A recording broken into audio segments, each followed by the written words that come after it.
My name is Olivia Walters.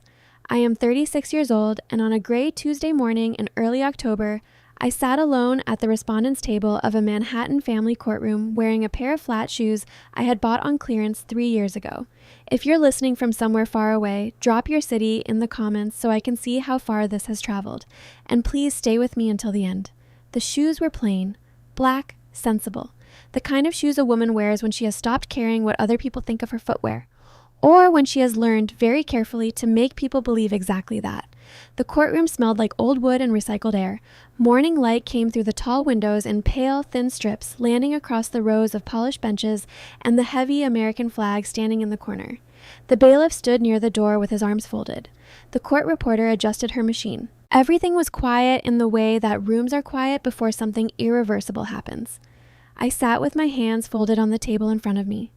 No legal pad, no pen, no attorney seated beside me, just a small pleather handbag, the kind sold in bins near the front of discount stores, placed neatly on my left. Across the aisle, my husband, Harry Walters, sat between two attorneys in suits that probably cost more than my monthly grocery budget. His lead counsel, Gregory Sloan, was a tall man with silver hair and the kind of voice that had clearly been trained to fill rooms. Harry himself leaned back slightly in his chair, one hand resting on the table, relaxed in the way that people are relaxed when they already know how a story ends. He was 42 years old, CEO of Walters Defense Solutions, a government contracting firm valued at $80 million. He had been on the cover of 3 regional business magazines in the past 4 years. He coached Noah's soccer team on Saturday mornings, or he used to, before all of this. He wore cufflinks to his own child's birthday parties. He was, by every visible measurement, a man who had never lost anything in his life. Behind the low wooden partition that separated the gallery from the working area of the courtroom, 2 women sat in the front row. Margaret Walters, Harry's mother, 68 years old, sat with her spine perfectly straight, hands folded in her lap over a designer handbag that I recognized as last season's, but still expensive enough to make a point. She wore a cream-colored blazer with pearl buttons. Her silver hair was set in precise waves. She looked the way she always looked, like a woman attending an event she considered slightly beneath her, but had agreed to grace with her presence out of obligation. Beside her sat Diana Walters, Harry's younger sister, 38 years old, 2 years older than me. Diana had never worked a day in her adult life. She wore a cashmere sweater in dusty rose and leaned slightly toward her mother every few minutes to whisper something. Twice she glanced in my direction. The second time, she didn't bother to lower her voice. "Look at those shoes," she said. She bought them at an outlet. It is genuinely embarrassing that Harry ever let her carry the Walters name. Margaret did not respond. She simply adjusted the clasp on her handbag and looked forward. That small, contained gesture, that refusal to even dignify Diana's comment with acknowledgement because she agreed so completely that it required no elaboration, was somehow worse than anything Diana had said out loud. I did not look at them. I had learned, over 6 years of marriage into this family, that looking at them was what they wanted. They fed on reaction. They needed you to flinch, to redden, to press your lips together, or blink too many times. Every small visible wound was confirmation of what they already believed, that I was lesser, that I had always been lesser, that the great condescension they had shown me since the day Harry brought me to his mother's Connecticut estate for the first time was not cruelty. It was simply accuracy. So I had learned not to give them the wound. I sat still. I breathed. I looked at the empty space above the judge's bench and waited. Gregory Sloan rose and buttoned his jacket. "Your Honor," he began, projecting his voice across the room with practiced ease, "my client is the Chief Executive Officer of Walters Defense Solutions, a company currently valued at $80 million and employing over 300 people across 4 states. He is a man of substantial means, established community ties, and demonstrated commitment to his family." He paused, letting that sentence settle. The respondent, Mrs. Walters, has no independent income. She has no professional certifications currently active. She describes her occupation as part-time data entry, conducted from home, for which she claims a nominal monthly income that our financial review has been unable to substantiate through any verifiable source. She has no personal assets in her own name. She has no legal representation today, which tells you something in itself. He turned slightly, not quite looking at me, but angling his body so that the judge's attention followed his. We are asking the court for full physical custody of the couple's 7-year-old son, Noah. We are also requesting an immediate freeze on all joint accounts pending final asset division to prevent any dissipation of marital assets. My client has been more than patient through this process. The respondent has had ample time to retain counsel and has chosen not to. We respectfully ask the court to move forward. He sat down. Harry did not move. He didn't need to. He had people for that. Judge Arthur Penn was in his early 60s, with reading glasses pushed down to the end of his nose, and the expression of a man who had spent several decades listening to people explain in elaborate detail why their particular crisis was unique. He looked down at the paperwork in front of him, then over his glasses at me. "Mrs. Walters," he said. His tone was not unkind, but it was tired. "You have not retained legal representation. The filing before me contains significant financial claims. If you are unable to respond to these claims in a substantive way, I will have limited options available to me. Do you have anything you'd like to say before I proceed?" I looked at him. I opened my mouth, and then the doors opened. They didn't burst open dramatically. That's not how it actually works, and I want to tell this story the way it actually happened. The doors opened firmly, the kind of opening that announces intention, not emergency. The hinges caught and they swung wide, and the sound was enough to make the bailiff turn and the court reporter look up from her machine. A woman walked down the center aisle. She was somewhere in her mid-40s, wearing a navy blazer over dark tactical pants with a badge clipped to her belt that caught the courtroom light as she moved. Behind her, 2 men in dark suits took positions just inside the doorway. She did not hurry. She walked the way people walk when they are certain no one is going to stop them. Her name was Sandra Cole, Special Agent, Federal Bureau of Investigation, Financial Crimes Division. She reached the front of the courtroom, stepped past the bar, and placed a black leather portfolio on the judge's bench. The portfolio bore the seal of the United States Department of Justice on its cover, embossed in gold. Below it, a red stamp, classified, authorized personnel only. "Your Honor," Sandra said. Her voice was level and completely without apology. "This proceeding is being placed under federal jurisdiction effective immediately. I need to ask you to clear the gallery." Judge Penn's face went from tired to something considerably sharper. "You have no authority in this courtroom, Agent." "Page 1, she said. "Please."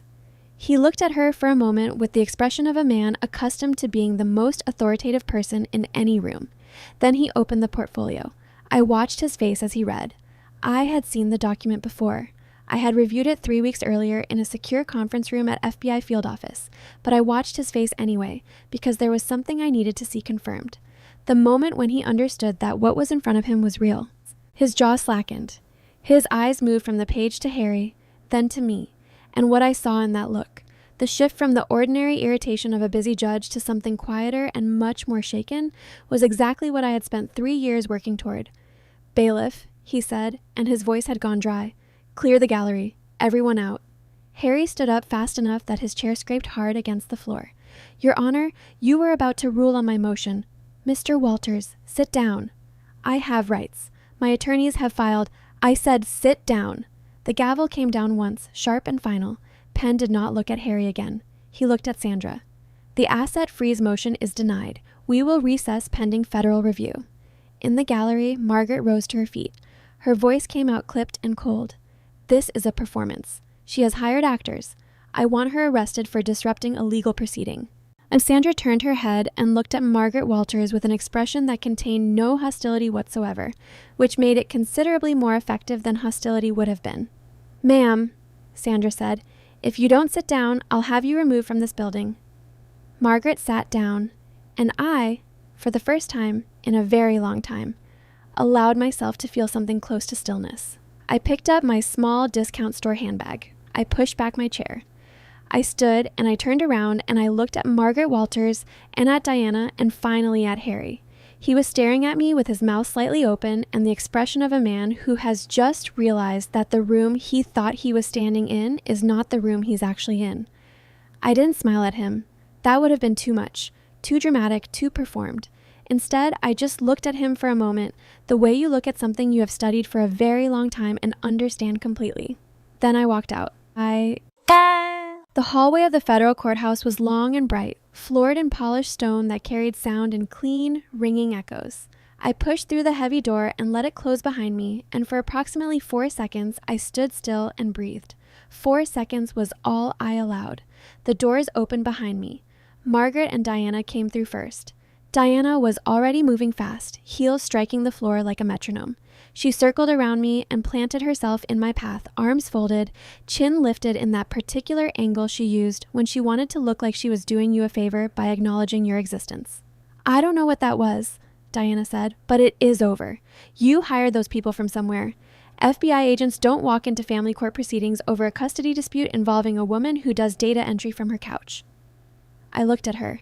Diana had spent 38 years being protected from the consequences of saying things like this. It had given her a deep and abiding confidence in her own accuracy. You can't even fold a fitted sheet properly, Diana continued. I have seen you do it.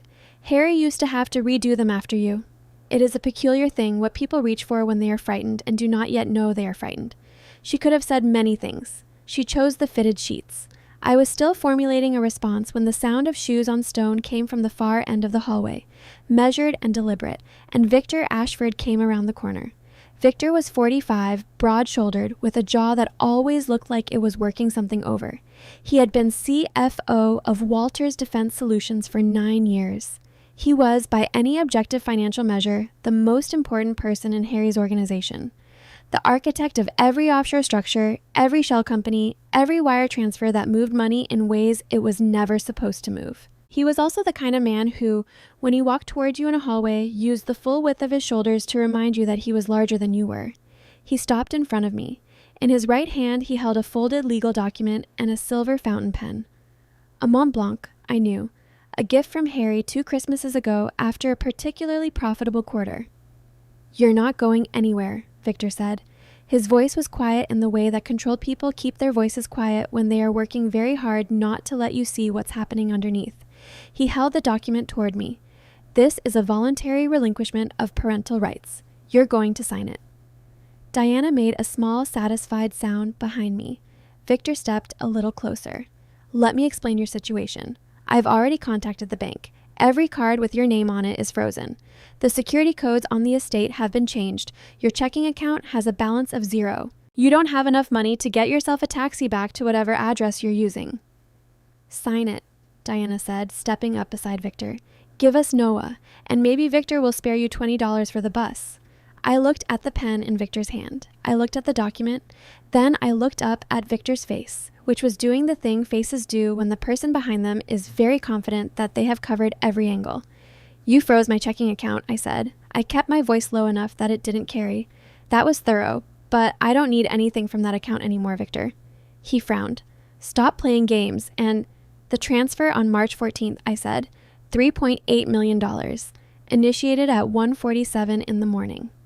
You routed it through 3 correspondent banks in Europe before it landed in the offshore account ending in 7741.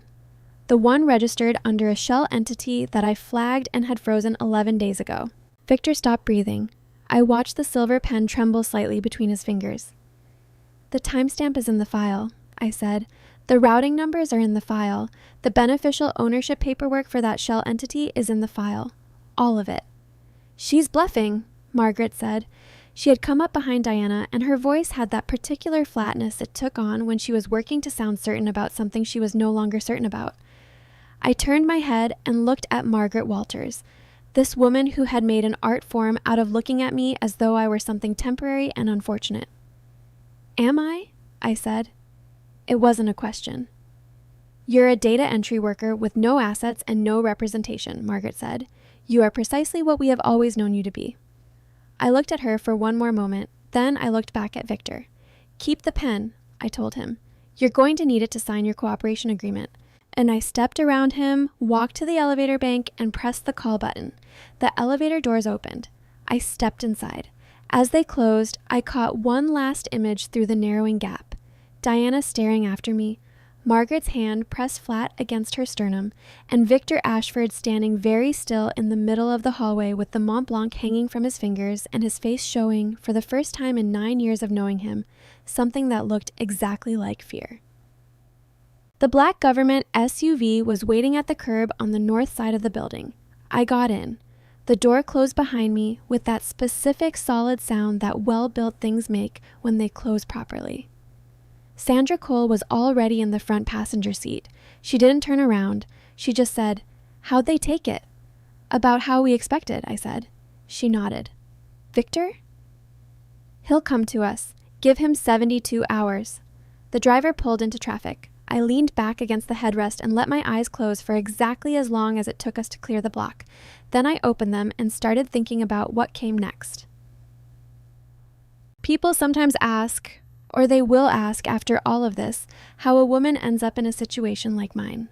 How she gets to the place where she is sitting in a family courtroom without a lawyer, watching her husband's attorney describe her as a person of no consequence, and manages to sit there and not react. The answer, I think, is not as dramatic as people expect it to be. I grew up in Columbus, Ohio. My father taught 8th grade history at a public school for 31 years. My mother was a reading specialist at the elementary school 4 blocks away. We were not a family of wealth or connections or social ambition. We were a family where dinner was made from scratch and books were borrowed from the library, and the word integrity was used without irony.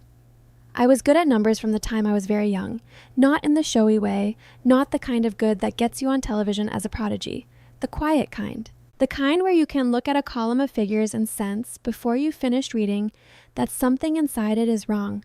My father called it having a nose for the crooked. He meant it as a compliment. I studied accounting and computer science at Ohio State, graduated with honors, though I didn't particularly care about the honors. I cared about the knowledge. Joined the FBI at 25, assigned to the Financial Crimes Division. Spent the next 6 years learning how money hides, where it goes when people don't want it to be found.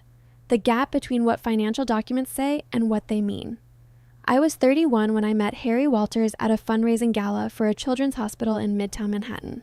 I was there in a professional capacity, low profile background, observing a few attendees that the division had flagged as persons of interest in a preliminary inquiry. Harry was not on my list. He was just a man across a crowded room who noticed me before I noticed him, which was unusual enough that I paid attention. We talked for 40 minutes that evening. He was smart, genuinely smart, which I have always found more interesting than charming. He had a specific way of asking questions that suggested he was actually listening to the answer. He made me laugh twice. He asked for my number. I gave him a personal one, not a work number. 3 days later, my supervisor called me into his office and mentioned that the preliminary inquiry into Walters Defense Solutions was expanding. He asked if I had any contacts in that world who might be useful. I told him about the gala. He said, carefully, that if I happened to have made an acquaintance who worked in that sector, it might be worth maintaining. I said, equally carefully, that I thought that would constitute a conflict of interest, and that I would rather recuse myself from anything involving Walters Defense Solutions going forward. He looked at me for a moment, then he nodded and said that was my call to make. I went home that evening and sat at my kitchen table for a long time. Then I called Harry back. We dated for 8 months. I requested a formal reassignment away from anything touching defense sector financial crimes, which was granted without comment. When Harry proposed on a Tuesday evening in April, not a special Tuesday, just a Tuesday when we had cooked dinner together and were washing dishes, and he said, completely without preamble, that he wanted to marry me, I said yes without hesitating. I believed in him. That is the thing I need you to understand. I believed in the man I had met. The man who asked real questions and listened to the answers and made me laugh and said, on our 3rd date, that the most interesting thing about money was that it was always trying to tell you something if you knew how to listen. I believed in that man completely. I requested extended leave from the Bureau. We were married in June in a small ceremony in Connecticut at Harry's family estate. Margaret's estate, technically, which should perhaps have told me something. Noah was born 14 months later. I arranged for my leave to extend further. I stopped thinking of myself as an agent and started thinking of myself as a wife and a mother and a person building something that mattered. For the first 3 years, I was happy. Not perfectly happy. Margaret was difficult from the beginning, and Diana made a small, persistent project out of reminding me that I had not been born into anything and therefore could not truly belong to it. But Harry was present and warm, and I thought we were building something real. Then one afternoon in January, when Noah was 2.5 and Harry was on a 3-day trip to Washington for meetings, I went into his home office looking for a copy of our homeowner's insurance policy. The policy wasn't where I expected it to be. I looked through the file cabinet. in the back of the bottom drawer, wedged behind a hanging folder, was a manila envelope that wasn't labeled. I'm going to be honest with you. I almost put it back. I didn't, because the corner of a printed page was sticking out, and I caught, in that half second of visibility, a sequence of numbers that my brain recognized before I had consciously decided to look. An account routing number, a specific format, a format I had spent years learning to read. I sat down on the floor of Harry's office and I read every page in that envelope.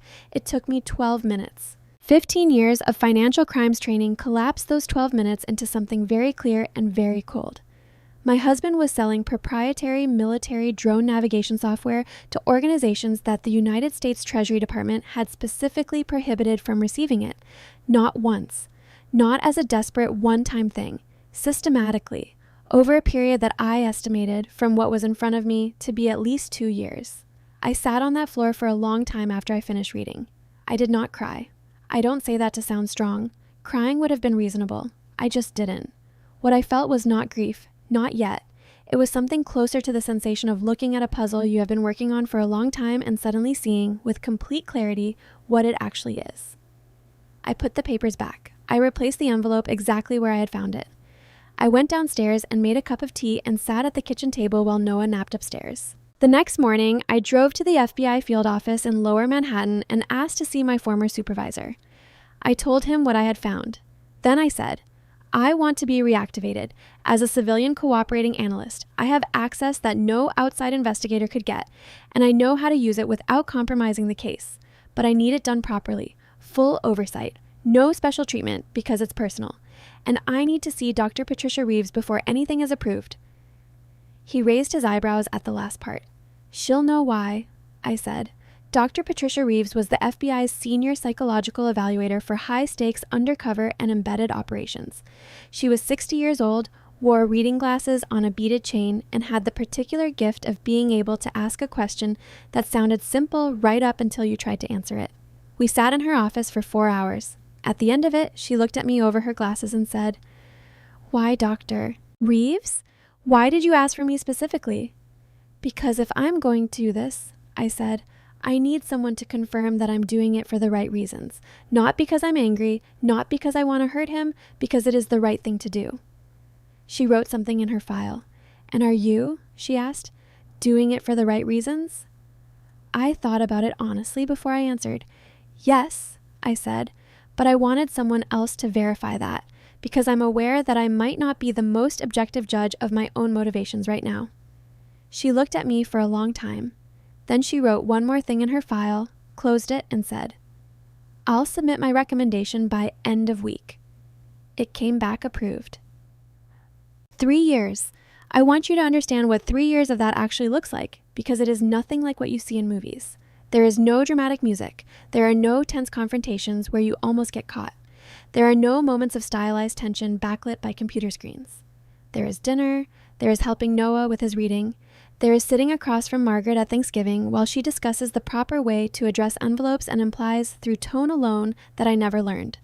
There is Diana calling to ask if I have found something to do with myself yet, which is how she refers to employment. There are Harry's late nights in his office that I no longer question because I have stopped needing to question them. I already know. There is, most significantly, a laptop on the kitchen table at 2 a.m. Harry had invested significantly in securing his company's internal networks. The encryption was sophisticated, genuinely sophisticated, not the theatrical kind that exists in movies. He had hired a firm out of Zurich to design the architecture. What the Zurich firm had not anticipated was that his home network's administrative credentials would be set by Harry himself rather than by a professional. Harry had changed the master password 18 months into our marriage, not long after whatever he and Victor were doing had grown large enough to require more careful management. He changed it to April 7th, Sophia Lane's birthday. Sophia was his director of marketing. She was 26 years old with the specific quality of brightness that comes from being told you are exceptional since childhood. She was not a bad person. She was a young person who had made a decision she probably regrets now. I discovered the password change the same night he made it. Not because I was watching. I wasn't. Not yet. Because I went to log into the home network to fix a streaming issue on Noah's tablet, and the old password didn't work, and I tried the new one twice before I realized what I was typing. April 7. I sat for a moment, Then I went and fixed Noah's tablet using a different workaround, and I didn't say anything at dinner, and I didn't change my expression, and I finished the dishes and went to bed. But I remembered.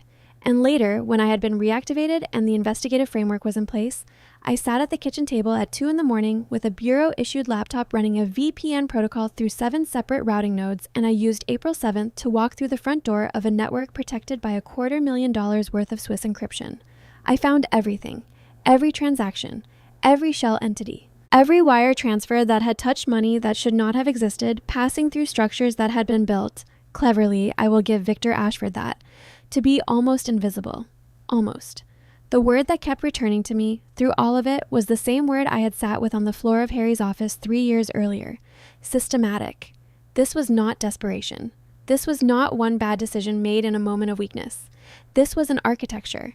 A deliberate, structured, years-long operation, built by a man who understood exactly what he was doing and had decided that his intelligence entitled him to do it. I thought sometimes, in those late hours at the kitchen table with Noah asleep upstairs and Harry asleep in our bed, about the man I had met at that gala, the one who listened, the one who said money was always trying to tell you something. He had been right about that. Money had told me everything. By the time I filed for divorce, the investigative file was 3 years in the making. Victor's financial architecture was fully mapped. The shell companies were identified, the beneficial ownership structures documented, the transaction records correlated against the export control violations. The federal grand jury had been reviewing evidence in closed session for 2 months. The family court hearing, Harry's attempt to take Noah and freeze me out financially before I could mount any kind of response, was, from his perspective, the kill shot. The final move in a game he had been certain, from the beginning, that he was winning. He had not understood one thing. He had never, in 6 years of living beside me, understood what I actually was. Not a data entry worker, not a dependent wife with no resources, not a woman whose value could be measured by her shoes or her handbag or her failure to fold fitted sheets to Diana's specifications. I was the person who had sat across from him at dinner for 3 years while systematically dismantling everything he thought was protected. I was the person who had used his own password, the one he'd chosen to commemorate a betrayal he thought I didn't know about, to walk through his security and read every line of what he'd built. I was the architect of his exposure, and on that Tuesday morning in October, when Sandra Cole walked into that courtroom and placed a classified federal portfolio on Judge Penn's bench, all I had done was open the door and let 3 years of work walk in. The SUV moved through midtown traffic. Sandra was on a call in the front seat, her voice low and clipped. Through the tinted window, the city moved past in its ordinary way, cabs and pedestrians and scaffolding and the particular indifferent momentum of New York on a weekday morning. My phone buzzed. A secure message from Director Raymond Holt's office. Asset freeze confirmed. Grand jury convening Thursday. Phase 2 authorized. I read it. Locked the screen. Outside, a woman was walking a dog and talking on her phone and carrying a coffee and not looking at anything in particular, which is the specific way New Yorkers move through a city that has stopped surprising them. I looked at her and thought about Noah, who was at school right now in his blue backpack with the dinosaur patch, probably in the middle of a math worksheet, entirely unaware that his mother had just spent her morning sitting in a federal courtroom doing the last thing anyone in that room had expected. "We'll need to move on the estate by Saturday," Sandra said, ending her call and turning slightly toward me. "The grand jury timeline means we can't wait on the servers." "Saturday works," I said. "Harry's gala is Saturday evening. He'll have 300 people in the house." Sandra looked at me. 300 witnesses, I said, to exactly how this ends. She turned back to the front. After a moment, she said, "You've been thinking about Saturday for a while." "Since February," I said. The driver made a left turn. The courthouse disappeared behind us. Somewhere in it, Harry Walters was still sitting at his table, or pacing in the hallway, or on the phone with Gregory Sloan trying to understand what had just happened to a morning that was supposed to be simple. I hoped he was beginning to understand, but I suspected he wasn't. Not yet. That was all right. He had a few more days. The week between the courthouse and Saturday moved the way weeks move when you are waiting for something large and irreversible, slowly in the mornings, too fast in the evenings, with a quality of unreality that makes ordinary things feel slightly out of focus. I picked Noah up from school on Tuesday afternoon. He was 7 and he had lost a tooth at lunch, and he was furious about it in the specific way that 7-year-olds are furious about things that are also exciting. Because the tooth fairy was coming, but also because his tongue kept finding the gap and it felt strange and he hadn't been prepared for it to feel strange. We stopped for ice cream on the way home. He got chocolate. I got nothing, and then ate half of his because that is the actual dynamic of ice cream with a 7-year-old. He talked about his teacher and about a boy named Caleb who had brought a frog to school in his jacket pocket, and about whether dinosaurs had dreamed, and about what would happen if you could teach a dog to read. I listened to all of it. I answered every question as seriously as it deserved. That evening, after he was asleep, I sat at the kitchen table. Not my old kitchen table in Harry's house, but the small round one in the 2-bedroom apartment I was renting on the west side. And I opened my secure laptop and reviewed the operational timeline for Saturday. Everything was in order. I closed the laptop at 11 and went to bed and slept without difficulty, which is something people always find surprising when I tell them. They expect that a person in my position would lie awake, staring at the ceiling, running scenarios. Maybe some people do. I had learned a long time ago that the work of worrying and the work of planning are not the same thing, and that doing the second one thoroughly enough makes the first one mostly unnecessary. On Wednesday, Victor Ashford called. Not my personal number. The secure channel that Sandra Cole had established and that only 5 people in the world had the information to access. He let it ring twice. Then he hung up. Then he called again. That was the signal we had discussed, on the off chance he ever reached out. 2 rings, hang up, call again. It meant, I'm ready to talk and I'm alone. I picked up the second call. She told you I'd call, Victor said. It wasn't a question. Sandra mentioned you might. A pause. I could hear traffic on his end. He was outside or in a car with a window cracked, somewhere that wasn't his office. He called me from the holding facility on Monday night, Victor said, from the landline, the monitored one. I know, I said. I have the transcript. Another pause. Longer this time.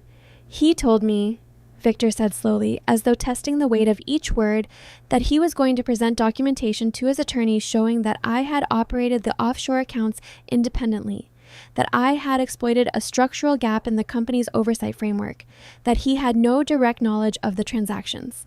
A short, humorless sound, not quite a laugh.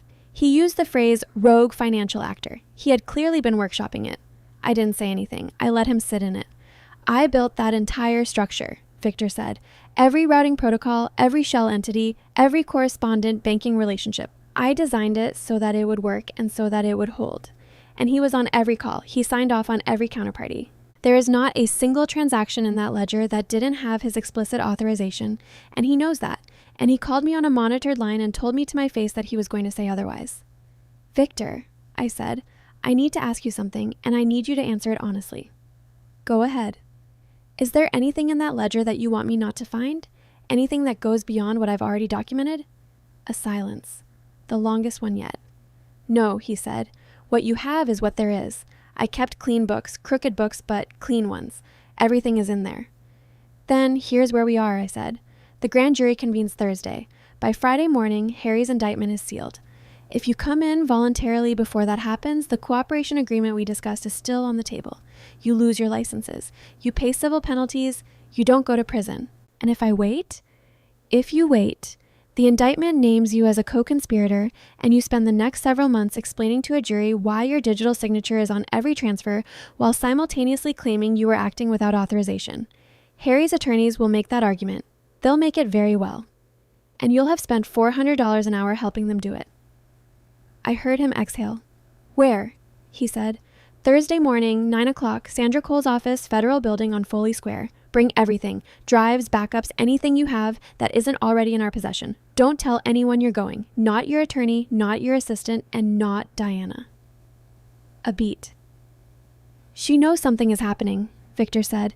She's been watching my location on her phone. I'm aware, I said. That's all right. Come Thursday morning. We'll handle Diana. Thursday came. Victor came with it. He arrived at 9:03, wearing a plain gray jacket and carrying a laptop bag and a small external hard drive. He looked like a man who had not slept much, which was reasonable because he probably hadn't. Sandra conducted the formal interview. I sat to the side, observing, because my role in this phase was not to question.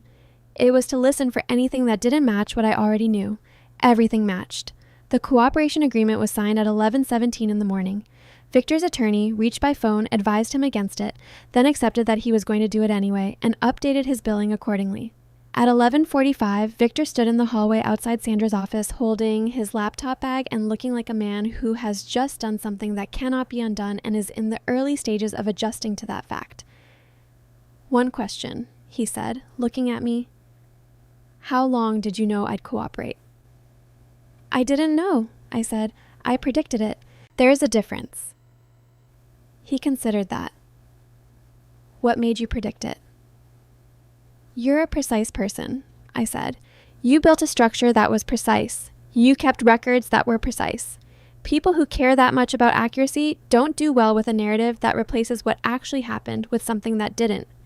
When Harry called you on that monitored line and told you to accept a story that wasn't true, he wasn't just asking you to lie. He was asking you to replace 3 years of meticulous work with a fiction. That's not something you were going to be able to do." Victor looked at me for a long moment. "You're very good at this," he said. "I know," I said. It wasn't arrogance. It was just the truth. He nodded once, picked up his bag, and walked toward the elevator. The doors had almost closed when Diana came around the corner. She had taken a car service. She must have been watching Victor's location on her phone and followed the signal to Foley Square and walked in through the public entrance and asked at the desk, and someone had made the mistake of pointing her toward the right floor. She came around the corner at almost a run, her coat half buttoned, her hair not quite right in the way of someone who left somewhere in a hurry. She was past me before I could step into her path, not that I tried to. And she got her hand between the elevator doors just as they were closing. They opened again. Victor looked at her from inside the elevator with an expression I recognized, the specific blankness of a person who has already made their decision and no longer has the capacity to feel argued with. "I know what you did," Diana said. Her voice was pitched too high, wavering at the edges. "I tracked your phone. I know exactly what building you're in, and I know what this floor is, and I know what you just did in there." "Diana, you sold out my brother," her voice cracked. "After everything this family did for you. We brought you in. Harry gave you everything, your title, your salary, your reputation, everything, and you walked in there and handed it to her." She turned and looked at me. Her eyes were red. To her. There are moments in any long operation where you feel the temptation to say something, to respond, to explain or defend or offer the version of events that you know to be accurate. I had learned over 3 years to resist that temptation almost completely. But Diana was not a target. She was not a criminal. She was a woman who had spent her entire life inside a world she had never been asked to look at clearly, and it was collapsing around her, and she was standing in a federal building hallway screaming at her husband in an elevator because she didn't have anywhere else to put it. I said nothing. "You gave her the ledger," Diana said to Victor, her voice dropping. "Everything Harry built. You just gave it to her." "Harry built it on my work," Victor said. His voice was not angry. It was tired in a way that sounded like it had been tired for a long time. And when it started to fall, he called me on a recorded line and told me I had done it alone. Diana. He looked at his wife with something that might once have been tenderness and had calcified into something harder over years of not being used. He was going to let me go to prison. Do you understand that? Your brother was going to let me sit in a federal courtroom and be described as a rogue actor while he walked away clean. I am not going to let that happen. So you let him go to prison instead. He made the decisions. I recorded them. Yes. Diana's hand dropped from the elevator door. She stepped back. The doors began to close again. "Diana," Victor said from behind the narrowing gap, "get a lawyer. A good one. For yourself." The doors closed. Diana stood in the hallway for a moment. Then she turned to face me. Whatever anger had been propelling her seemed to have used itself up. What was left looked more like bewilderment. "How did you know he'd do this?" she asked. Not accusatory now, genuinely asking. "I didn't manufacture it," I said. "Harry did. The moment he made that phone call on Monday, he made Victor's decision for him." Diana looked at me for a long moment. Then she looked at the closed elevator doors. Then she looked at the floor. "What happens to me?" she asked. Her voice was very small. "That depends on what you did and what you didn't do. If you weren't involved in the transactions, you're not a target, but you need to talk to an attorney, and you need to do it today, and it needs to be someone whose retainer doesn't come from your brother's accounts." She nodded slowly. Then she walked back toward the stairwell, her footsteps quiet this time, and pushed through the door and was gone. I did not allow myself to feel sorry for Diana Walters. that sounds colder than I mean it to. It isn't that I didn't understand her situation, or that I didn't recognize that she was a person in genuine pain watching something she had depended on her entire life come apart. But I had sat across from Diana at enough dinners to remember the exact cadence of her voice when she asked, in front of other guests, whether I had found anything productive to do with my time. I remembered the way she said the word outlet when she was talking about where I bought clothes, with that particular precision of someone who uses a word not to communicate but to wound. She had never been cruel in ways she couldn't immediately reclassify as concern. That is a specific skill, and she had refined it over years, and I had absorbed every instance of it without visible reaction. Understanding someone's pain and excusing their choices are two different things. I understood hers, I didn't excuse them. And I moved on. Saturday arrived the way Saturdays in early October do in Connecticut. Gray and cool, the air carrying the particular smell of leaves beginning to let go, the light already thinking about the shorter days ahead. Harry's annual charity gala was an event he had been hosting for 6 years, since the year we were married. It nominally benefited a children's hospital foundation. It actually served as an annual demonstration of the Walters family's social architecture, a room full of people who needed to be reminded of where the Walters family stood and who benefited from standing close to them. 300 guests, a string quartet, catering from a firm that Harry had mentioned more than once, had a 6-month waiting list. The estate's east lawn lit with warm light, the trees wrapped in small white bulbs, the whole thing designed to look effortless in the specific way that only very expensive things look effortless. I had been to 5 of these galas. I had worn appropriate dresses and said appropriate things and stood at Harry's elbow making the appropriate expression while Margaret worked the room and Diana circulated and Victor Ashford discussed quarterly returns with men in financial services. I knew the layout of that property the way you know the layout of any space you have moved through hundreds of times. I knew which exit was closest to the basement stairs. I knew the security camera angles on the east side of the house. I knew that Harry kept the server room in the basement accessed via a biometric panel, but that there was a secondary keypad underneath it, installed by the same Zurich firm, that operated on a 12-digit alphanumeric override code. I had found the override code in a backup document in Harry's encrypted files 18 months ago. I had memorized it and never written it down. I arrived at the estate at 8:47 in the evening. I was wearing a charcoal gray blazer over dark tactical pants with an FBI field identification badge on a lanyard around my neck and my service-issued sidearm on my hip. Sandra Cole was 2 steps behind me. Behind her, in a formation that spread across the front drive with the quiet efficiency of people who have done this many times, came 14 federal agents. The private valet attendants at the entrance froze. One of them dropped a set of keys. The estate's contracted security, 3 men stationed at the main entrance, reached for their earpieces simultaneously and then stopped when they saw the federal badges and the number of people behind those badges. One of them raised both hands slowly, which was the correct decision, and the other 2 followed his lead. I did not knock on the front door. I pushed it open. The sound that a room of 300 people makes when it stops is not silence. It's something denser than silence. The sudden absence of motion and conversation and the clink of crystal, all at once, replaced by the particular held breath quality of 300 people trying to understand what they are looking at. They saw me first, which was not an accident. I had timed my entry to coincide with the moment when the string quartet was between pieces, so there was no music to absorb the impact of the doors opening. Then they saw the agents spreading behind me, moving to positions at every exit, and the held breath became something else. I scanned the room. The guests, hedge fund managers, municipal officials, defense contractors, the particular constellation of people who accumulate around a man like Harry Walters, were still holding their drinks and their conversations, but only by habit, because the instinct for it had stopped. I found Harry on the far side of the room, near the foot of the grand staircase. He was in black tie, a glass of something amber in his hand, standing with 2 men whose names I knew from his contact list. He had seen me come in. He was very still. Diana materialized from somewhere to my left and planted herself in my path with the reflexive protectiveness of someone who hasn't yet processed that the thing she is trying to protect no longer exists. "What do you think you're doing?" Her voice had recovered its volume and lost none of its edge. "This is a private event. You need to leave right now, Olivia. Whatever you think you're doing." "Diana." I kept my voice low and level. "Step back." "I will not step." "Diana." Sandra Cole spoke from just behind my shoulder, not loudly. "Step back from the federal officer." Diana looked at Sandra, looked at the badge, looked at the agents flanking every door. Something shifted in her face. The same thing I had seen in the hallway outside Sandra's office. That moment when bewilderment overtakes anger because the situation is simply too large for anger to hold. She stepped back. I walked across the room. The crowd parted, not dramatically, just the ordinary human instinct to create space for something that moves with purpose. I walked to where Harry was standing, and I stopped, and I looked at him, and he looked at me. He was working to keep his face composed. I could see the effort.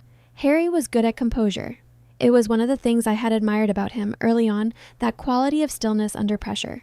But composure is a resource, and it depletes, and the man standing in front of me had been depleting his since Monday morning. "The server's in the basement," I said. "We have a warrant." His jaw tightened. "You need my authorization to access—" "We need the warrant," I said, "which we have. If you'd like to come with us, you can." He looked at the room. 300 people were watching him in the particular way that people watch something they will be describing for years afterward. "I'll come," he said. The basement of the Walters estate was climate-controlled, with reinforced concrete walls and a brushed steel door that Harry had installed 4 years ago under the description secure document storage when he had filed the building permit. The biometric panel was on the right side of the doorframe. The secondary keypad was below it, partially obscured by a small, decorative panel. Harry stood in front of the biometric scanner. His hand was not steady. "You don't have to open it," I said. "We can do it ourselves." The encryption, Harry. I stepped past him and reached for the secondary keypad. I entered the 12-digit code. I entered it without hesitating, without looking at the keys, because I had been carrying the sequence in my head for 18 months and it lived in my fingers by now the way things live in your fingers when you have gone over them enough times in the dark. The bolts disengaged, the hydraulic seals released, the door swung inward. The room was cool and blue lit, server racks humming along both walls, indicator lights blinking in their quiet, rhythmic way. It smelled like conditioned air and metal and the faint ozone smell of running electronics. Harry stared at the open door. "How did you know that code?" he said. It came out flat, not quite a question, because he was already assembling the answer and not sure he wanted it confirmed. "You saved it in a backup document," I said, "in the encrypted partition of your home network, the partition you accessed with the password you changed 18 months ago." I looked at him. "April 7th. He closed his eyes. The technical team moved past us into the room, connection cables already in hand. I heard the first drive trays slide open, the soft mechanical sounds of an empire being disassembled. Harry opened his eyes. He looked at the servers, these racks he had built, this room he had designed, this architecture of transactions that he had believed was impenetrable. And he watched the agents begin to dismantle it, and something went out of his face that I don't think was ever going to come back. He turned to look at me. "You lived in my house," he said. "You ate at my table. I raised your son," I said. "I made your coffee. I sat at your mother's table every holiday and absorbed every small cruelty your family thought they were entitled to dispense. I did all of that." I paused. "I also built the case that put you here. Those things were both true at the same time. You can't have—" He stopped, started again. "The password, April 7th. You knew what it was." "Yes." "That means you knew about Sophia." "Yes." I held his gaze. "I knew about Sophia. I've known for 3 years." The color left his face in a way that had nothing to do with the criminal charges. "I didn't file for divorce when I found out," I said. "I didn't scream. I didn't confront you. I drove to the federal building and I reported what you were doing to my country, because that was the right thing to do. And then I came home and made dinner and helped Noah with his reading and continued being your wife for 3 more years while I made sure that everything you had built was going to be accounted for." I held his gaze. "That is who I am, Harry. That is who you shared a house with. You just never looked." He didn't say anything. He stood in the doorway of his server room and looked like a man in free fall who has only just registered that the ground is approaching. "Take him upstairs," I said to the agents behind me. "Process him with the rest." They moved to either side of Harry and gently but firmly turned him around, and he went because there was nothing else to do, and the sound of his footsteps receded up the basement stairs and into the house above, where 300 people were watching his world end. I stood alone in the server room for a moment. The drives were coming out one by one, each one sealed into an evidence bag with practiced efficiency. The technical lead, a young agent named Briggs who had been on Sandra's team for 2 years, caught my eye and gave a short nod. Everything they needed was here. I had known it would be. I turned and walked back up the stairs into the light. By midnight, the estate was largely cleared. The guests had filtered out in stages. First, the ones near the exits who left quickly once the FBI presence became unmistakable. Then the ones in the middle of the room who lingered until it became obvious that lingering was no longer comfortable. And finally, the few who stayed because they were waiting to see what happened, which is a very human impulse, even when what is happening is someone else's catastrophe. Margaret Walters was sitting on a velvet bench near the front entrance when I came back through the main hall. She was not crying. Margaret did not cry in front of people. I had never seen her do it in 6 years, and I did not expect to see it now. She was sitting very straight, handbag on her lap, looking at a point in the middle distance with the expression of a woman who is reassembling herself from the inside and presenting nothing to the outside while she does it. She looked at me when I came in. I stopped. We looked at each other for a moment. 6 years of accumulated distance between us, all of it suddenly beside the point. I want you to know, Margaret said, her voice measured and precise, that I will contest everything, every asset, Margaret, I said, not unkindly. We found the room behind the bookcase. She stopped. I watched her face. It was the stillest I had ever seen it. We found the files going back 22 years, I said. The preliminary inquiry, the first transactions, the original structure. I let that sit. Harry didn't start this. He inherited it and scaled it, but it started with you. The silence between us was very long. The charges are still being drafted, I said. You'll have time to talk to an attorney before anything is formally filed. But I want you to understand that when I said I was going to let the federal government handle this, I meant all of it. Margaret looked at her handbag. She pressed her lips together once, tightly. Then she composed her face back into its familiar precision. I always knew, she said, that you were more than you appeared to be. I know, I said. That's what you were afraid of. I walked past her and out through the front door into the cool October dark. 2 days later, on a gray Monday morning that smelled like rain, Harry's ankle monitor went dark. I was in Sandra's office reviewing the grand jury documents when the alert came through. A short tone from the monitoring system followed by a notification on the tactical screen. Signal lost. Last location, Walters Estate, Connecticut. Sandra was on the phone in 4 seconds. I was on my feet in 3. School, I said. Check the school first. The call came back in 90 seconds. A staff member at Noah's school, a private elementary on the Upper East Side, had reported a disruption. A man matching Harry's description had entered through the main gate, identified himself to a younger security guard who hadn't yet received the updated custody order, and walked onto the playground. Noah's teacher had tried to intervene. Harry had ignored her. He'd taken Noah by the hand and walked him out through the side service exit, a specific exit, the one that the school's camera coverage did not fully reach. The teacher had noted that Harry had been carrying a child's jacket, Noah's spare one from his cubby, and had put it on the boy before they left. He had come prepared. This was not impulse. This was planned. The alert had been in the system for 11 minutes before we received it. Harry had a head start. Sandra's team was already pulling up the highway cameras when I crossed to the tactical screen and pulled up a secondary program, one that Sandra's team didn't know about yet because I hadn't needed it until now. A small red dot appeared on the map. Moving north, already past Yonkers. He has a lead, the junior agent said, scanning the camera feeds. If he gets to an airstrip before we can establish a perimeter, he won't, I said. Sandra looked at me. How do you know? I pointed at the red dot. 3 months ago, I said, the Bureau issued me a GPS unit. Military grade, solar assisted, the size of a quarter.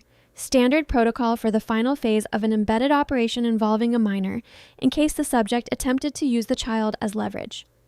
I traced the dot's path with my finger. I sewed it into the inner lining of Noah's stuffed bear. He takes that bear everywhere. Sandra stared at the screen, then at me.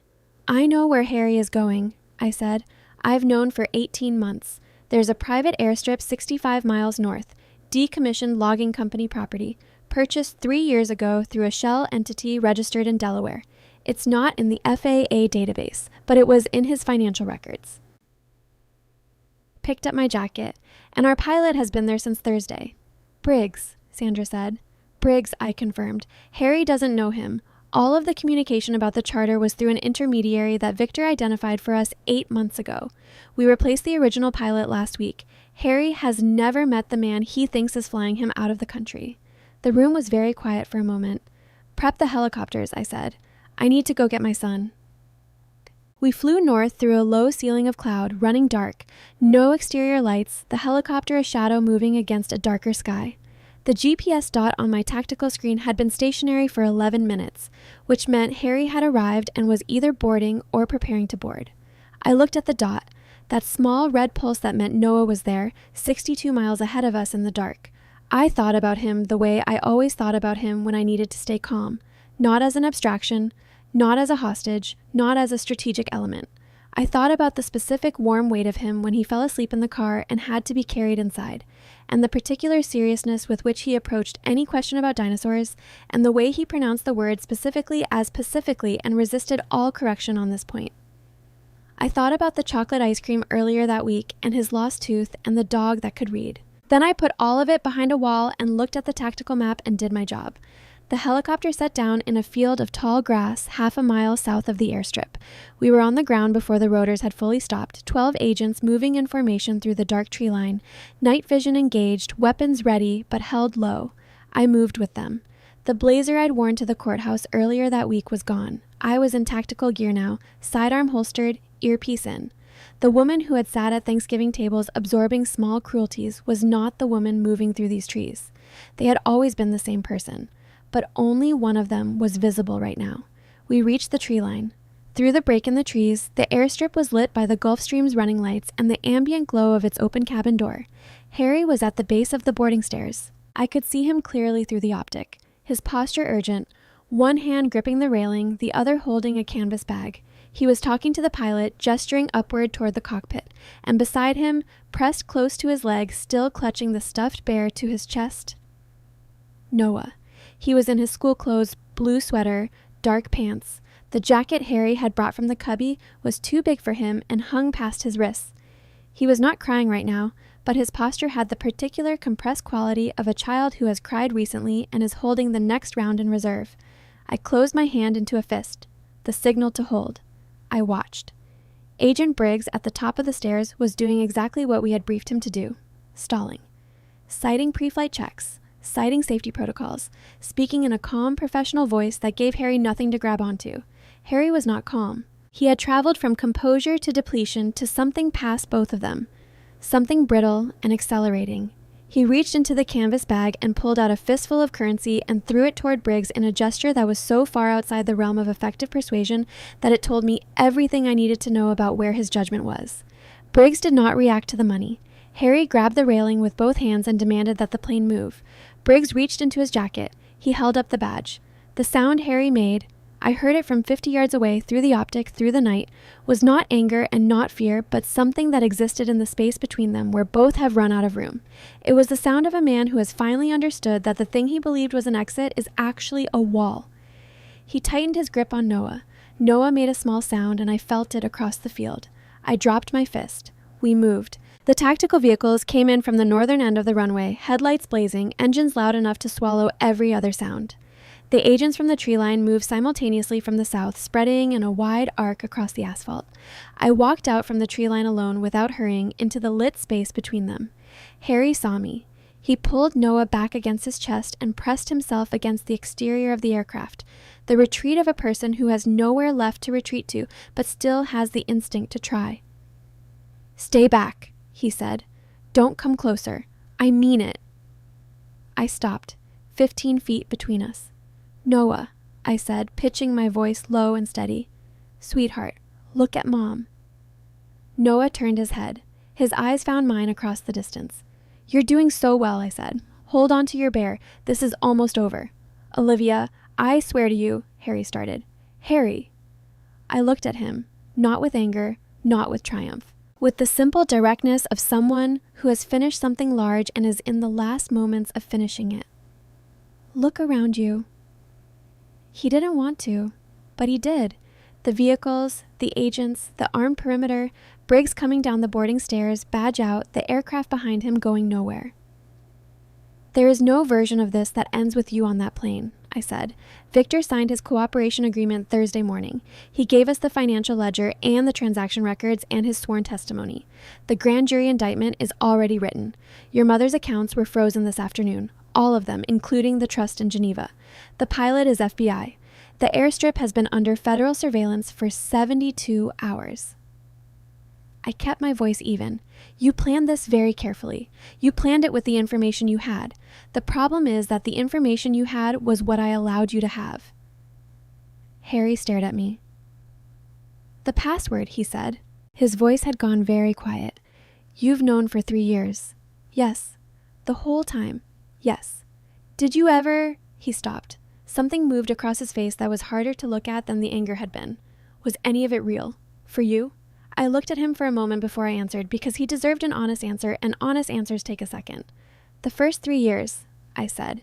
Yes, all of it. I resigned from the bureau because I wanted to build a life with you. I meant that. I paused, and then I found the envelope, and I went to the federal building, and I reported what you were doing because it was the right thing to do. Both things were true. I loved you, and I turned you in. People contain more than one truth at a time. He looked at Noah. Something shifted in his posture. Not surrender exactly, but the giving up of a particular kind of tension. The kind that had been holding him upright. Slowly, his arms loosened. Noah moved instantly. The way children move when the thing that was holding them stops. Fast and without hesitation, stumbling down the step and across the asphalt, bare bouncing against his chest. I went to one knee and caught him. I held him. Both arms all the way, his face in my neck and his small hands gripping my jacket. I held him for as long as I needed to, which was longer than I would have predicted, and I didn't try to make it shorter. Then I stood up. I turned to the agents behind me. Take him in, I said. Harry was handcuffed with his hands behind his back, and he went without resistance, which was the one decision he made that night that I think he would keep if he had it to do over. As they walked him to the transport vehicle, he turned his head once and looked at me over his shoulder. I met his eyes. I didn't say anything. There was nothing left to say. The conversation that had started 3 years ago in a federal building office, when I had walked in and sat down and said I need to be reactivated, had just finished, here, on a decommissioned airstrip in the dark outside a small city in upstate New York, with my son's stuffed bear pressed between us and the smell of aviation fuel fading in the cold air. Harry Walters looked at me one last time. Then he turned forward and got into the vehicle, and the door closed. I picked up Noah, settled him on my hip, and walked toward the waiting helicopter. He was already half asleep by the time we reached it, his head heavy on my shoulder, the bear secured under his arm. I strapped him in as carefully as I could manage without waking him, tucked my jacket around him, and sat down beside him. The rotors picked up. The ground fell away. Below us, the lights of the airstrip shrank to a small, bright point and then disappeared into the dark of the surrounding forest. Noah slept. I looked out the window at the black sky and the distant lights of the city waiting in the south, and I breathed, and I let the last 3 years settle around me like something finally, fully put down. The hard part was over. What came next was something else entirely. Winter came early to Manhattan that year. By the time the federal court date arrived, the city had already had its first real frost, the kind that coats the iron railings of brownstone stoops and turns the ginkgo leaves brittle overnight. The sky on the morning of Harry's sentencing was the particular pale gray of early December, flat and without depth, the sun somewhere behind it, but not committing. I walked to the courthouse. It was 6 blocks from the apartment. I had made that walk many times over the past 2 months, to Sandra's office, to meetings with prosecutor Janet Mills, to the pediatrician's office with Noah, who had developed a persistent cough in November that turned out to be nothing but that I had taken seriously anyway, because that is what you do when you have spent 3 years in a state of controlled vigilance and your nervous system has not yet fully received the message that it can stand down. Noah was with a neighbor this morning, a retired school teacher named Carol who lived 2 floors down and had taken a particular interest in Noah's ongoing debate about whether dinosaurs had dreamed. Carol had strong opinions about this. Noah respected that. I wore a charcoal blazer and dark slacks, low heels, the same kind of sensible, unshowy clothing I had worn for 3 years, not because I couldn't afford otherwise, but because I had learned that what you wear is a kind of communication, and I had been very careful throughout all of this about what I chose to say. I arrived at the courthouse at 8:53, 7 minutes before the doors opened to the public. The federal courtroom was different from the family court where this had started. Larger, with higher ceilings and better light, the kind of room built to communicate that what happens inside it carries weight. The gallery filled quietly. Journalists with notebooks, a few courthouse regulars, 2 representatives from the Defense Contractor Oversight Board who had flown in from Washington. I sat in the front row of the gallery, directly behind the prosecution table where Janet Mills was arranging her materials with the methodical calm of someone who has done this many times and knows exactly how it will go. She had every reason to know. The case against Harry Walters was, as she had described it to me 2 weeks earlier in her measured, unsentimental way, among the cleaner ones she had prosecuted in 20 years. The cooperation agreement with Victor Ashford had produced a financial record of such completeness and precision. Victor did keep clean books, as he had told me, that the defense had been left with almost nothing to contest. Harry had accepted a blind plea agreement 6 weeks after his arrest. There would be no trial. There was only today. I heard the side door open. The United States Marshals brought Harry in. I had prepared myself for this, or I thought I had. I had constructed, in the weeks since the airstrip, a careful interior architecture for moments like this one, a set of emotional compartments that I could move between as needed. I had been very thorough about it. It still cost me something seeing him, not because of what he had become, because of the distance between what he had become and what I had believed he was, in those first years, before the envelope in the bottom drawer. That distance is not something you can fully account for in advance. It has its own weight. He was wearing a standard-issue khaki correctional facility uniform that hung loosely on a frame that had lost weight since October. His hands were in front of him, loosely restrained. His hair had thinned slightly, stress probably, or the particular metabolic toll of the past 2 months. The thing that I noticed most was his posture, the quality of carriage that he had always had, that ease, that implicit confidence in the legitimacy of the space he occupied, was gone. What was left was simply a man walking carefully across a room. He did not look at the gallery. He sat down beside his court-appointed public defender, a young woman named Rachel Okafor, who had, to her credit, managed the plea process with genuine professionalism under difficult circumstances, and folded his hands on the table and looked at the space in front of him. Behind me, in the second row, I heard the sound of someone sitting down. I did not turn around. I didn't need to. I had seen them come in from the corner of my eye as I took my seat. Margaret, in a dark wool coat that I recognized from before, one of the few things that hadn't been seized, probably because she'd had the presence of mind to move it before the asset forfeiture team arrived. And beside her, Diana, in a gray sweater I didn't recognize, which meant she had bought it recently, which meant she was shopping somewhere different than she used to. They did not speak. They sat. The judge entered. The room rose and settled. The Honorable Catherine Walsh was 61, with close-cropped silver hair and reading glasses she wore without apology, pushed slightly down her nose in a way that managed to look authoritative rather than professorial. She had been on the federal bench for 16 years. She opened the sentencing file in front of her and took a moment to read. Not for show, actually reading, which I appreciated. Then she looked up. "Mr. Walters," she said. Her voice was clear and without performance. "You have entered a plea of guilty to 3 counts: violation of the Arms Export Control Act, conspiracy to commit money laundering, and obstruction of federal investigation. Before I impose sentence, I want to say something directly." Harry looked at her. "You had every advantage this country offers," Judge Walsh said.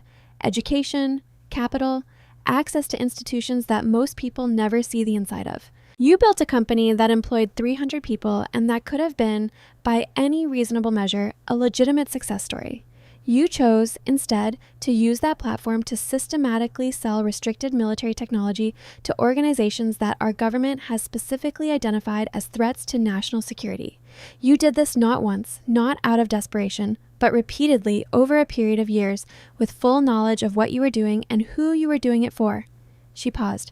"When your actions were finally exposed, not by any external whistleblower, not by routine audit, but by the sustained and methodical work of someone you had every reason to trust and no reason to underestimate, your response was not to cooperate, not to accept accountability, but to attempt to flee the country with your 7-year-old child." Her voice did not rise. It didn't need to. That child is not a bargaining chip. He is a person.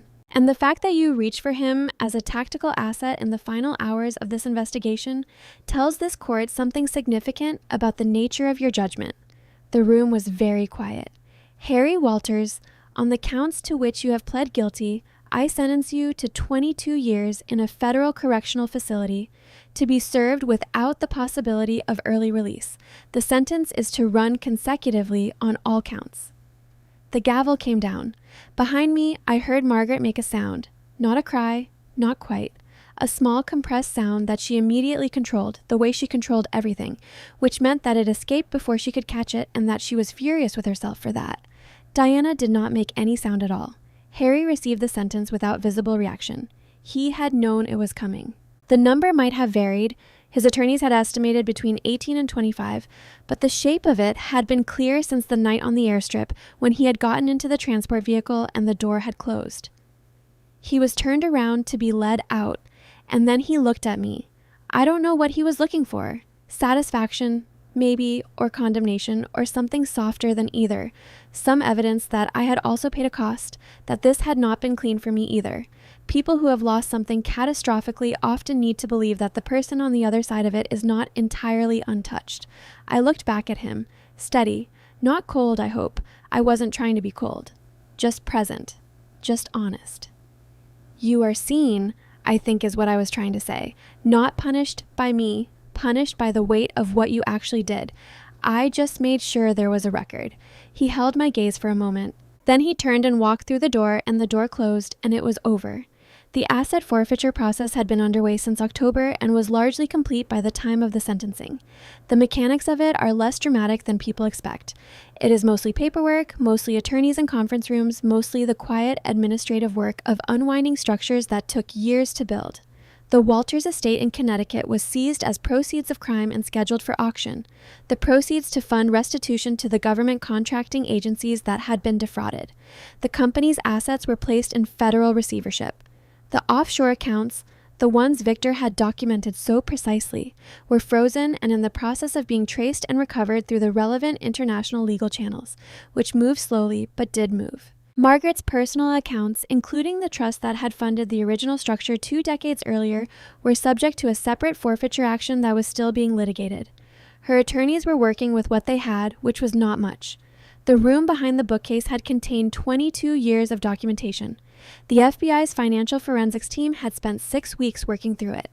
What remained, after all of it, was a narrow set of assets that had been established before the illegal enterprise began, and that were, under the terms of the forfeiture order, legally distinct from the tainted money.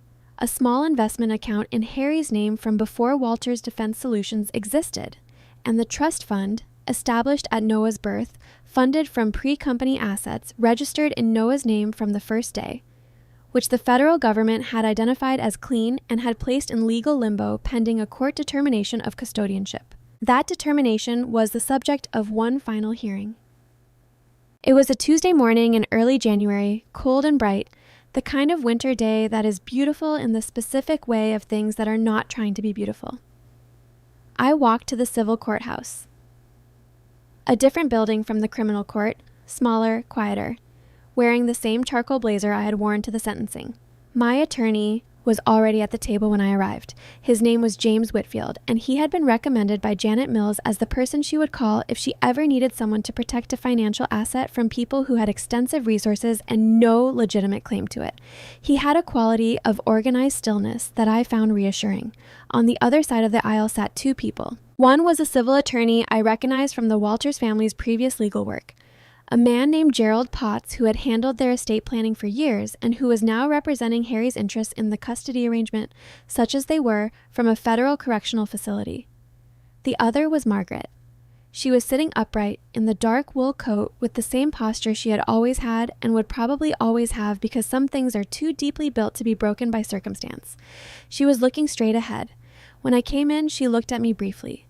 Something passed across her face that I couldn't fully read. Too many layers in it, too much compressed history. I sat down. Judge Walsh was not presiding over this proceeding. It was a civil matter, assigned to a different judge, a quiet man named Reginald Cross who had reviewed the filings and looked like he had formed his opinion some time ago and was here to formalize it. Gerald Potts rose and made his argument. It was, as arguments go, not strong. He presented Harry's position that the clean assets should be managed by an independent corporate trustee rather than by the respondent, with the particular care of an attorney who knows he is arguing uphill but is being paid to argue. He used the phrase financial pedigree once, which I noted. Then Margaret's attorney, a younger man who had clearly been retained recently and had the slightly overwhelmed quality of someone still processing the scope of what he'd walked into, presented her petition for a modest stipend from the trust assets, framed as a guardianship interest in her grandson's financial future. Judge Cross listened to both arguments with the patience of a man who has spent a career listening to arguments he has already evaluated. Then he looked at me. James Whitfield started to rise. I touched his arm and stood instead. Your Honor, I said. Your Honor, I said. I'll keep this brief. The petition before you asks this court to place my son's trust fund under the management of individuals who are either currently incarcerated for federal crimes or under active federal investigation for their role in creating those crimes. The argument that I lack the financial sophistication to manage a trust fund is being made by a family whose financial management resulted in a federal forfeiture action affecting assets in 4 countries. I paused. I spent 11 years as a financial crimes analyst for the FBI. My specific area of expertise is the identification and documentation of complex offshore financial structures, the same structures that this family used and that I dismantled. I am more than capable of managing municipal bonds and an educational trust account. I am, in fact, more qualified to manage it than anyone else in this room. Judge Cross looked at me over his glasses for a moment. Then he looked at Gerald Potts, then at Margaret's attorney. The motion for independent corporate trusteeship, he said, is denied. The petition for a grandparent's stipend from the minor's trust assets is denied. He picked up his pen. Full custodianship and fiduciary authority over the remaining clean assets and the trust fund established in the name of Noah Walters is awarded to the child's mother, effective immediately. She will serve as sole trustee with full authority to manage, invest, and administer these assets for the benefit of her son. The gavel came down, quieter than Judge Walsh's, but with the same finality. I heard Margaret behind me. Not a sound exactly, just the particular quality of a silence that has changed its character. I did not turn around. I gathered my documents, nodded to James Whitfield, and walked out of the courtroom into the hallway, which was bright and cold from the January light coming through the tall windows at the far end. Outside the courthouse, I stopped on the steps for a moment. The city moved around me in its ordinary way. Pedestrians, cabs, a delivery truck idling at the corner, a woman walking 2 dogs in opposite directions and negotiating the resulting geometry with practiced calm. The kind of morning that New York produces indifferently, whether or not anything important has just happened inside any of its buildings. I thought about Margaret. I want to be honest about this, because I think honesty is more interesting than the version of this story, where everything resolves cleanly into people getting exactly what they deserve and everyone agreeing on what that means. Margaret Walters was not a simple person. She was not simply a villain.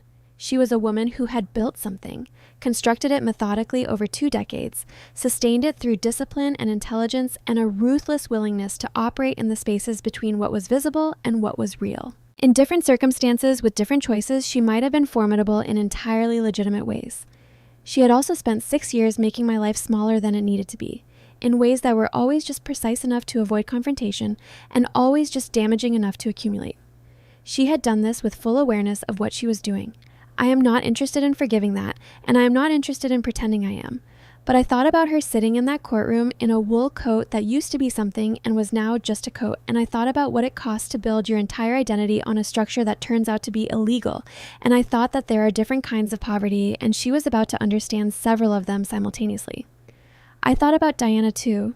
Diana, who had called me in November from a number I didn't recognize, and left a voicemail that said only, "I wanted to say that I understand some things better now. That's all. You don't have to call back." I had not called back, but I had listened to the voicemail twice, which is its own kind of response. I went to get Noah from Carol's apartment. The promotion was formalized on a Thursday morning in late January. I was in Director Holt's office on the 7th floor of the federal building, a corner office with 2 windows, which is the specific institutional signal of seniority.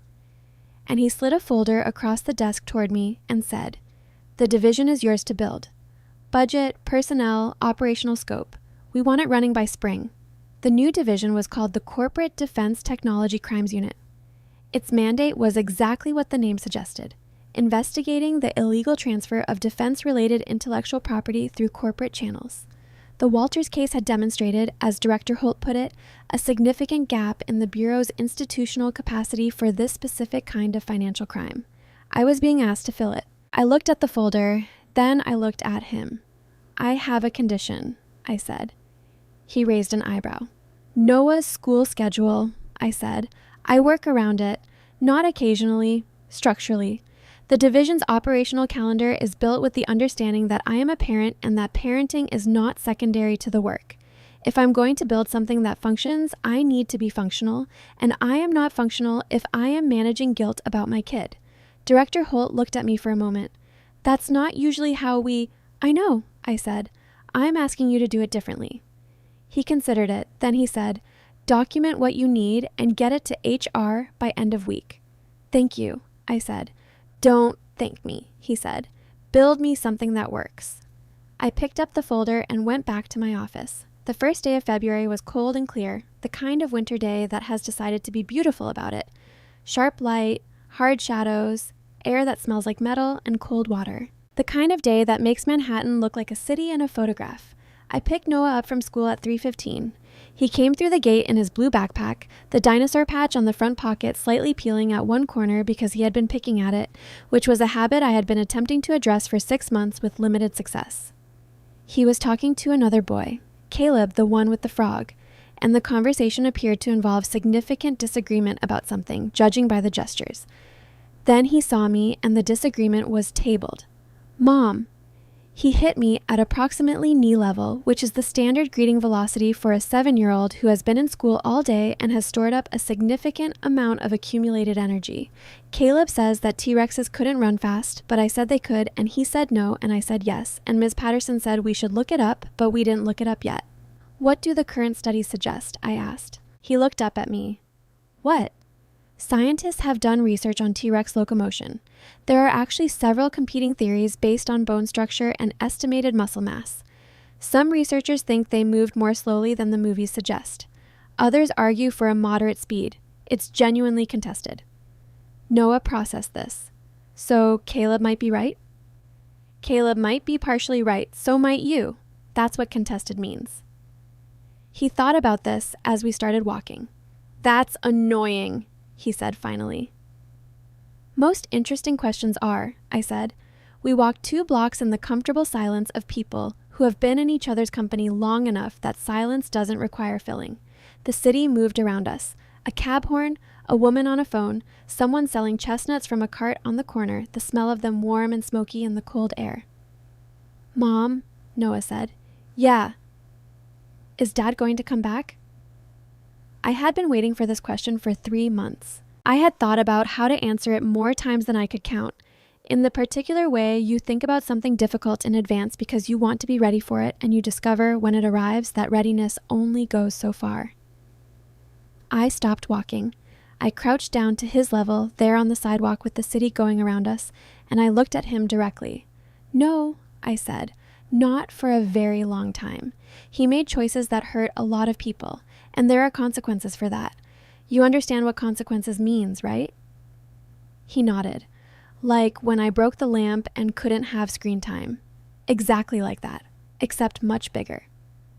He looked at me with the particular serious attention that he applied to things he was trying to understand completely. "Did he hurt you?" I thought about this honestly, the way I always tried to think about things when he asked me. "He made choices that were wrong," I said, "and those choices affected our family. Yes. Are you sad about it?" I looked at my son.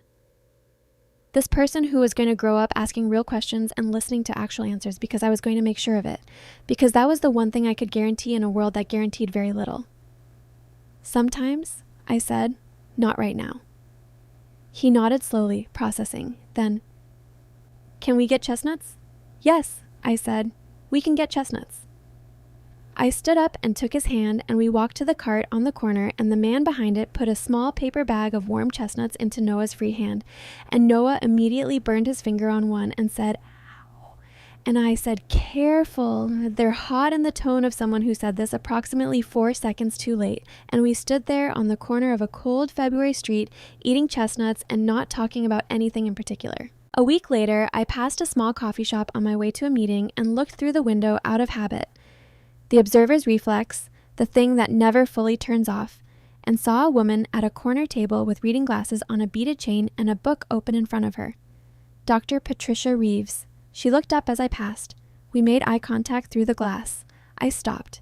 She tilted her head slightly. Not a wave, not an invitation. Just an acknowledgement. "I see you." I nodded back. "I see you too." She went back to her book. I went to my meeting. But I thought about her for the rest of the afternoon.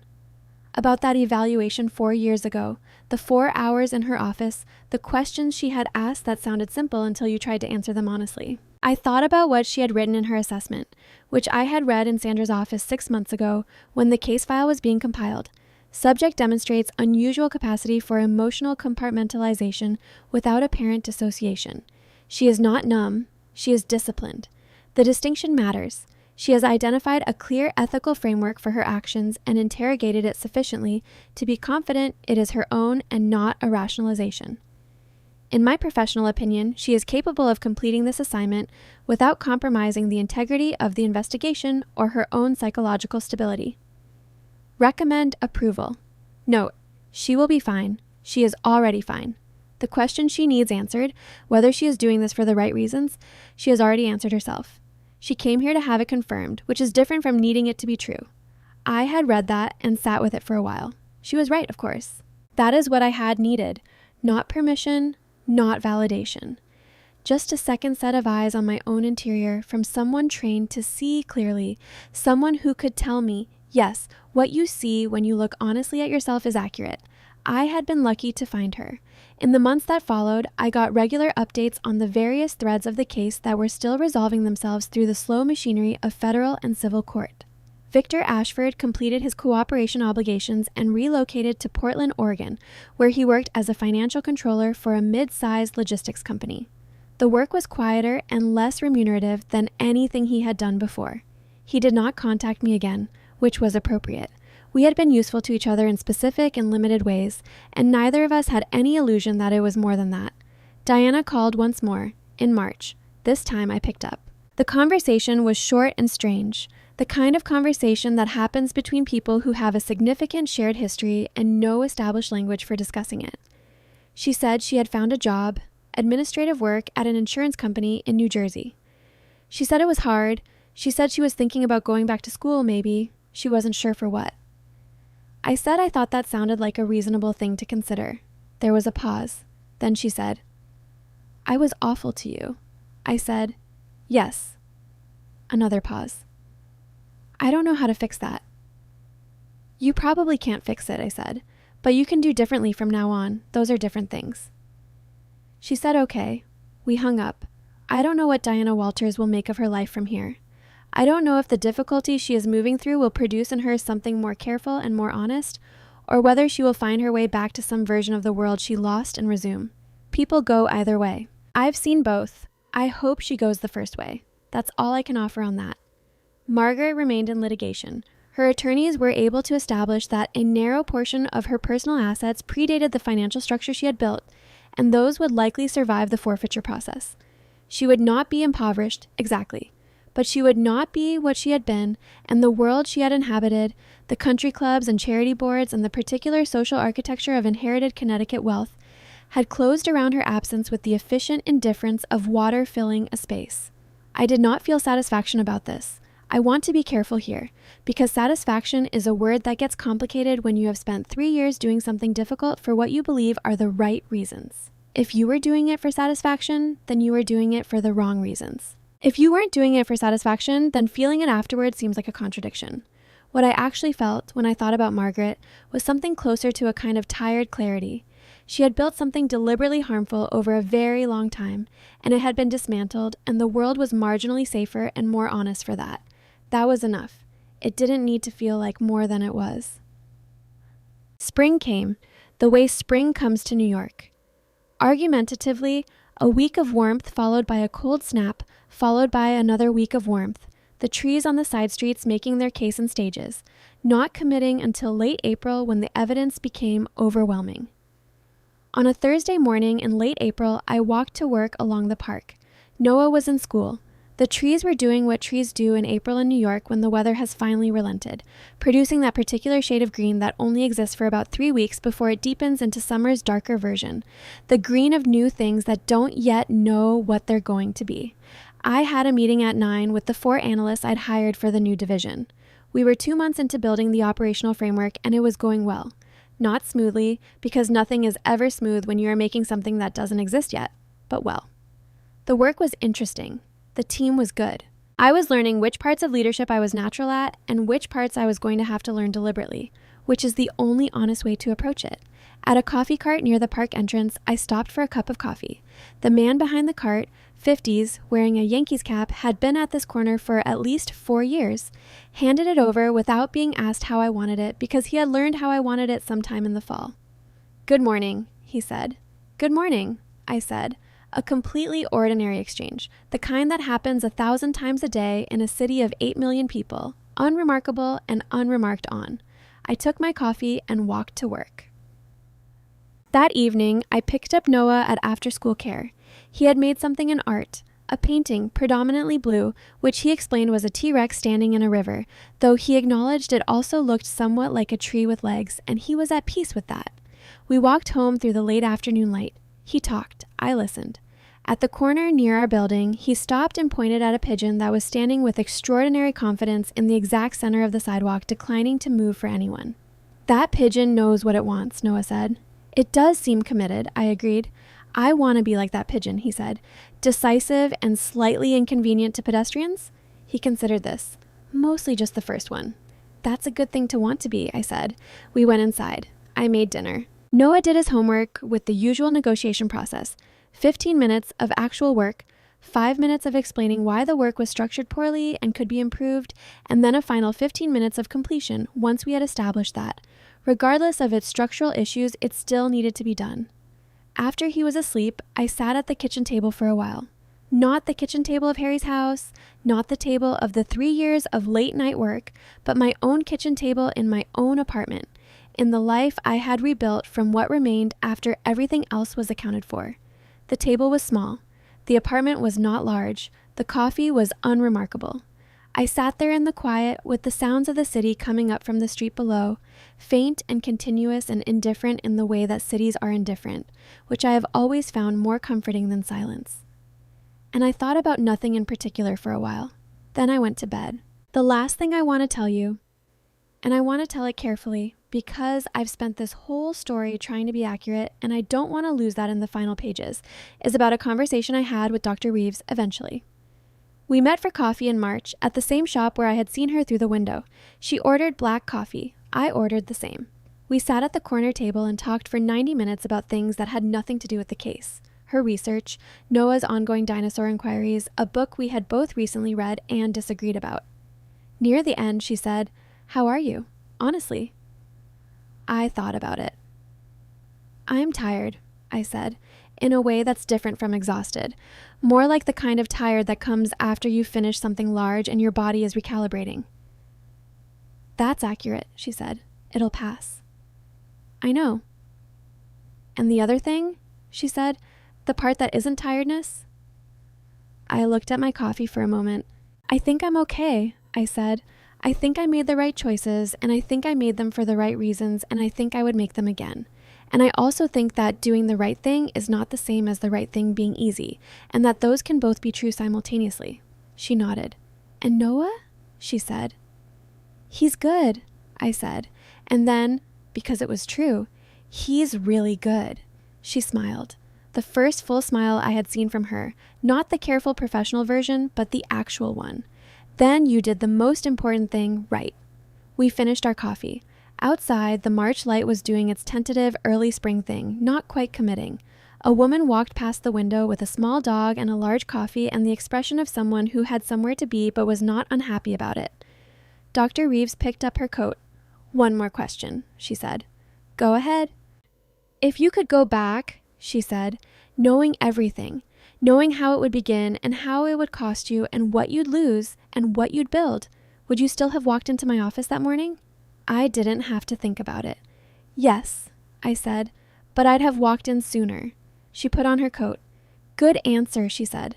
I walked out of the coffee shop into the March air and turned toward home, and the city went on around me in its enormous, indifferent, beautiful way, and somewhere across it, Noah was at school learning something or arguing about something or thinking about dinosaurs, and the work I had done was filed and complete and already being used to build something new, and the shoes on my feet were good ones, bought at full price, from a store I had chosen myself. I walked home. Thank you for staying with me through all 3 parts of The Quiet Architect. If this story found you, whether you're in Texas or Tennessee, in Washington State or Washington, D.C., in a big city or a quiet town, I'm grateful you were here for it. If Olivia's story meant something to you, please subscribe so you don't miss the next one. And if you know someone who needs to hear a story about a woman who was underestimated and chose to be precise instead of loud, share this with her. I'll see you in the next one.